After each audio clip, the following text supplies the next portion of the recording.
walaloo gabaabduu harmeetu siyaadee jettu.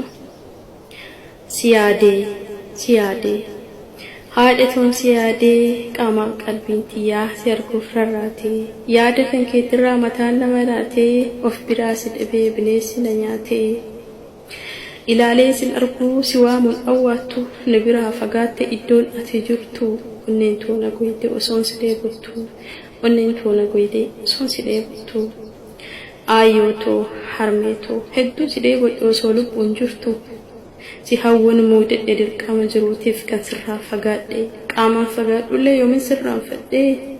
jiruu haadha ormaa waa hedduun hubadhe beelawus dheebodhuus garaa koo hidhadhee yeroo si yaadadhu mimmaan koo haqadhee yaa rabbi yaa uumaa koo anin si kadhadhee harmeetoo naaf eegi aan sittiin kennadhe umrii naaf dheeressi adaraa si kadhee ilmaan walgarraa yoo lubbuun jiraadhe inumaan walgarraa yoo lubbuun jiraadhe. Siyaade harmeetoo tiruutoo yaa onneetoo na duraa mul'atta guyyaa gargar baanee ofitti na qabdee imimmaan harcaafnee waaqa naaf kadhattee baran irraanfanne dhugaadha harmeetoo takkaas hin daganne halkan guyyaa booya waasin irraanfanne adaraa harmeetoo akkanatti mufanne fida kee haa taatu lubbuun koo siif kenne kuni waadaa kooti kayoomuun diigamne akka nama du'ee jiruun gargar baanee hinduuni ni jirta akkasiin obsine adaraa yaa rabbi aan sittiin ol kenne lubbuu haadhatootii akkanarraan fudhanne dheebuu hedduun qaba akkana hin hanqifne osoo arguuf hawwuu akkana hin naasifne osoo ishii hin argin anas akkan ajjeesne si kadhe gooftaa koo akkana hin diinne imimmaan koo kunis akka lafan buune naaf godhi ayyootoo yaa uumaa koo tayoomuun dulloomne naaf godhi ayyootoo yaa uumaa koo tayoomuun dulloomne. Haadhatoo ayyootoo yaa haadha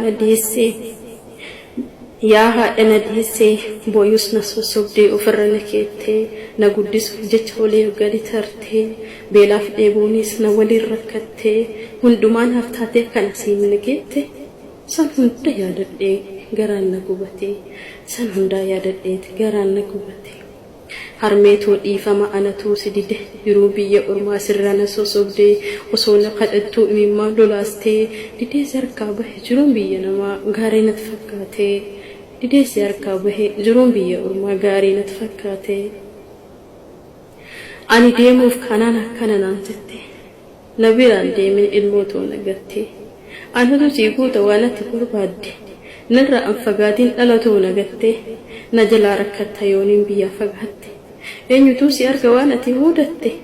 adaraa hin deemiin ilmootoo na gatte. Ani didee kaanaan imimmaan harcaaste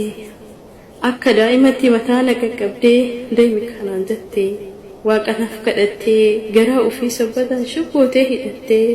imimmaan haqachaa na biraa deebite imimmaan haqachaa na biraa deebite.